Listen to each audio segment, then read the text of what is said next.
Hi guys, चलिए start करते हैं next lecture.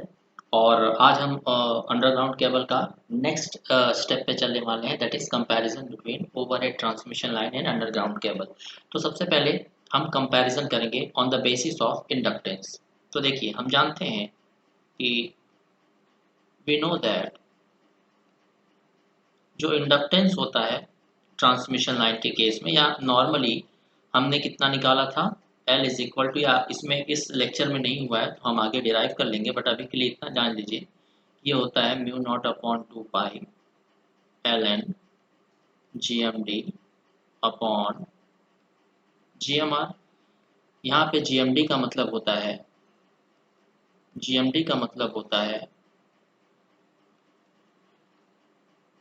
Geometrical mean distance, और जी एम आर का मतलब होता है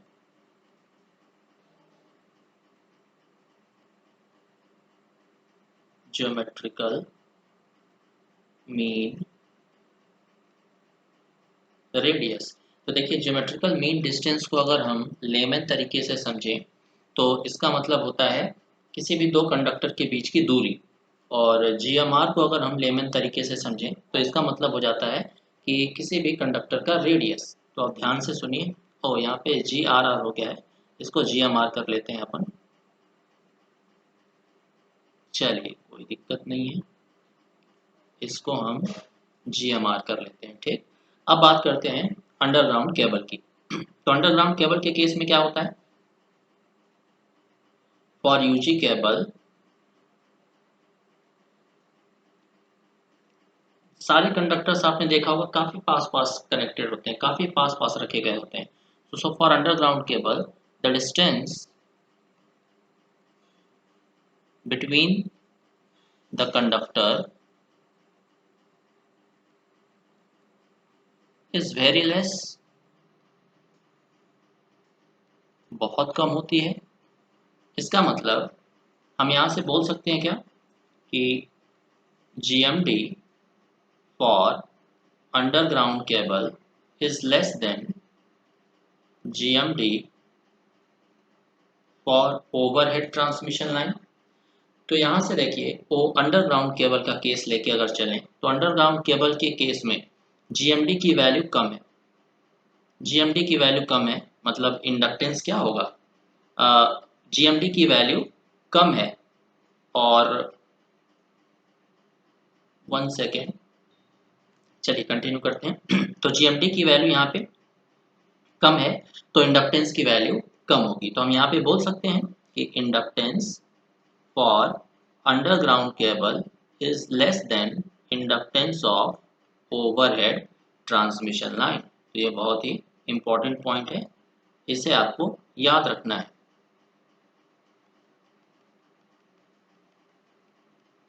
तो ये तो हो गया इंडक्टेंस का कंपैरिजन।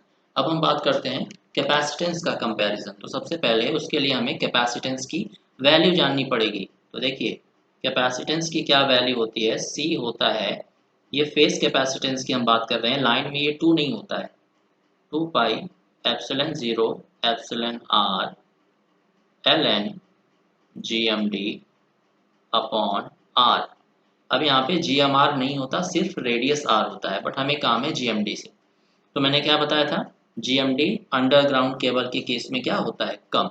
तो ध्यान दीजिए, अंडरग्राउंड केबल के केस में अगर ये जीएमडी कम है तो कैपेसिटेंस क्या हो जाएगा, ज़्यादा। तो कैपेसिटेंस फॉर अंडरग्राउंड केबल हमेशा ज़्यादा होता है as compare to capacitance of overhead transmission line. देखिए, यहाँ पे मैं नोटेशन दे देता हूँ ताकि आप कंफ्यूज नहीं होइएगा। जो यूजी है वो हम रिप्रेजेंट कर रहे हैं अंडरग्राउंड केबल को, और जो ओ एच है वो रिप्रेजेंट किया जा रहा है ओवरहेड ट्रांसमिशन लाइन को। इतना तक क्लियर है। अब देखिए, कैपेसिटेंस हो गया, अब हम जानते हैं कैपेसिटेंस क्या होता है। नेक्स्ट जो पेज है उस पर चलते हैं, कैपेसिटेंस। तो देखिए, चार्जिंग करंट का फॉर्मूला क्या होता है? We know that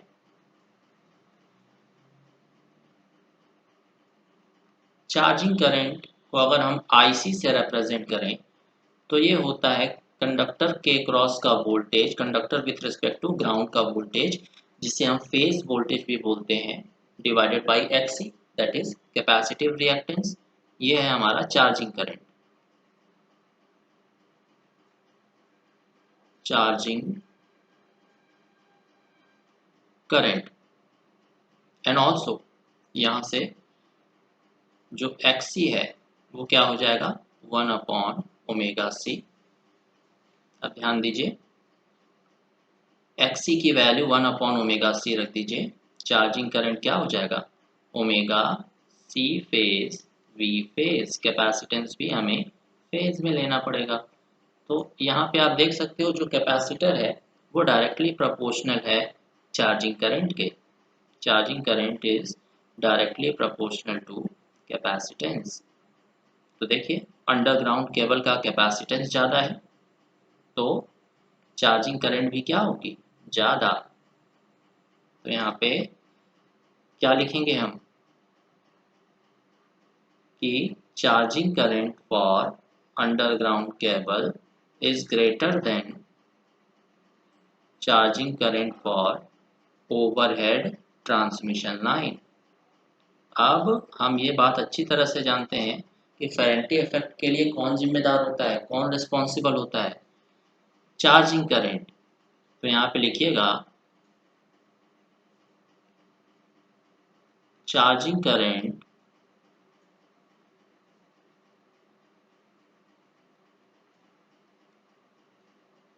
is responsible for Ferranti effect।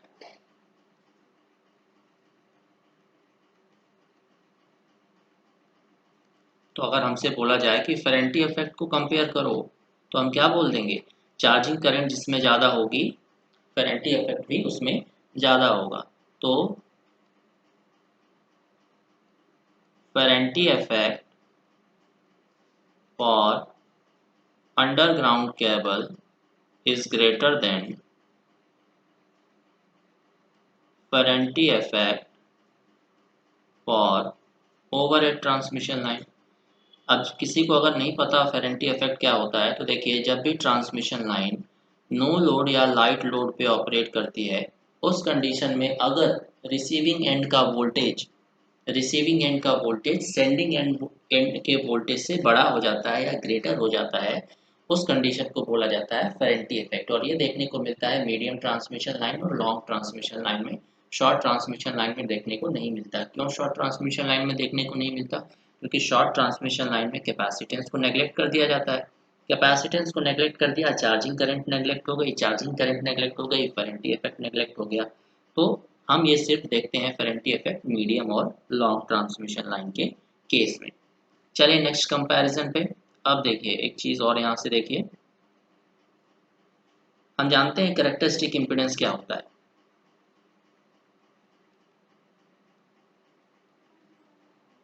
Characteristic impedance जिसको हम ZC से रिप्रेजेंट करते हैं ये होता है √L/C। चलिए मैं साइड में ही लाइन बना के आपको एक्सप्लेन कर देता हूँ।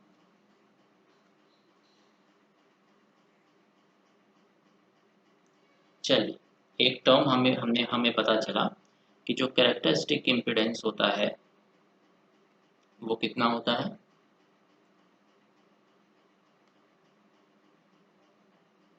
ZC is equal to √L/C। और हमने क्या देखा? For underground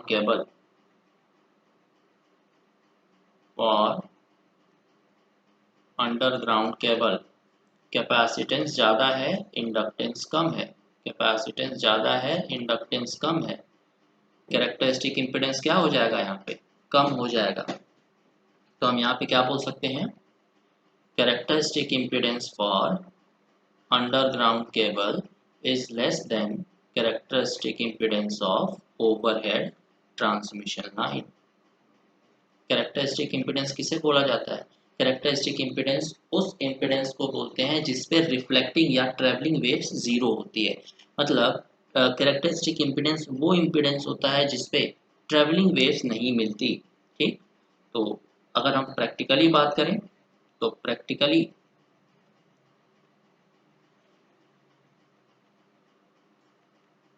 practically characteristic impedance होता है around 400 ohm for overhead transmission line, और कैरेक्टरिस्टिक इम्पीडेंस होता है around 40 ohm for underground cable. ये भी हमें पता चल गया। अब चलते हैं कैरेक्टरिस्टिक इम्पीडेंस से एक और टर्म रिलेटेड है। कौन सा? Surge impedance loading. तो देखिए, सर्ज इम्पीडेंस लोडिंग क्या होता है? Voltage square divided by characteristic impedance. तो ध्यान दीजिए, कैरेक्टरिस्टिक इम्पीडेंस कम होती है अंडरग्राउंड केबल के केस में। तो कैरेक्टरिस्टिक इम्पीडेंस अगर कम है तो सर्ज इम्पीडेंस लोडिंग क्या होगी?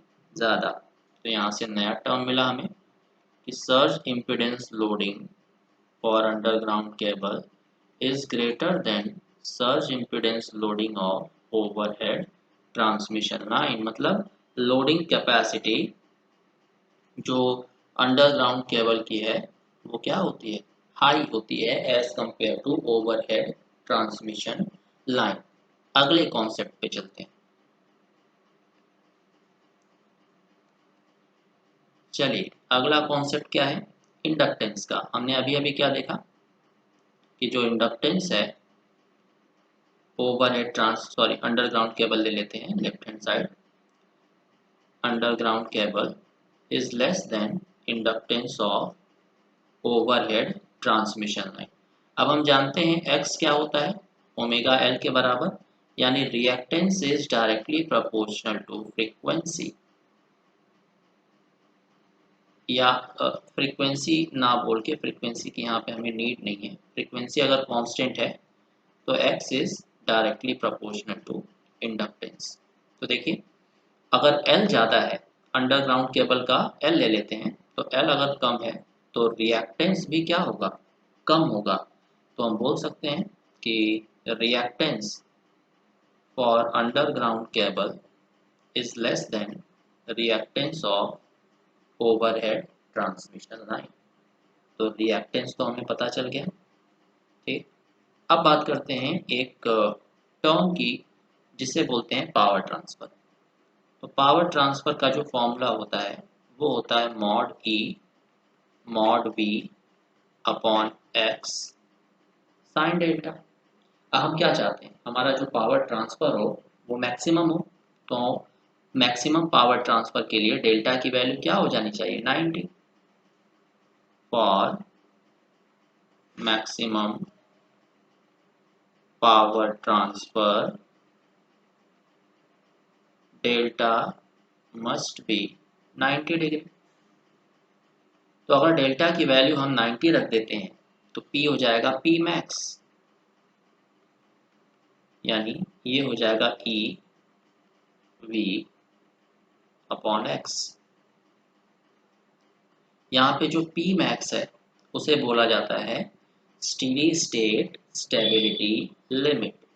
जो P मैक्स है उसे बोलते हैं स्टेडी स्टेट स्टेबिलिटी लिमिट, या शॉर्ट में इसे ट्रिपल एसएल भी बोलते हैं।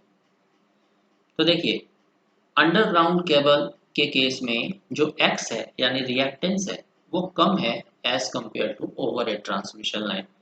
तो अंडरग्राउंड केबल के लिए अगर एक्स कम है तो पी मैक्स क्या होगा? ज़्यादा। तो लिखिएगा पी मैक्स यानी maximum power transfer for underground cable is greater then maximum power transfer for overhead transmission line. अब मैंने आपको एक चीज़ और बताई थी कि जो पी मैक्स है उसे क्या बोला जाता है? तो उसे बोला जाता है स्टेडी स्टेट स्टेबिलिटी लिमिट। ठीक, अब स्टेडी स्टेट स्टेबिलिटी लिमिट जितनी ज़्यादा होगी, स्टेबिलिटी उतनी ही ज़्यादा होगी। तो अब मुझे बताइए कौन सी जो मीडियम है वो ज़्यादा स्टेबल होगा, अंडरग्राउंड केबल ज़्यादा स्टेबल होगा, क्योंकि पी मैक्स अगर ज़्यादा है तो steady state stability limit for underground cable is greater than steady state stability limit for overhead transmission line। तो ये सारी चीज़ें आपको याद रखनी है, किसी न किसी एग्ज़ाम में आपसे पूछी जा सकती है। तो आज मेरे पास टाइम कम है तो इसीलिए इतना ही करते हैं। अगर आप चाहते हैं कि लेक्चर बड़ा हो तो आप लोग मुझे कमेंट बॉक्स में कमेंट करके बता सकते हैं, तो मैं टाइम निकाल सकता हूँ। तो चलिए मिलते हैं नेक्स्ट लेक्चर में with insulation resistance of cable. Thank you very much. और इसका जो पीडीएफ है वो अभी हमारे टेलीग्राम ग्रुप में मैं अपलोड कर दूंगा। चलिए, so thank you very much. Telegram group की जो लिंक है वो डिस्क्रिप्शन बॉक्स में आपको मिल जाएगी। चलिए, थैंक यू।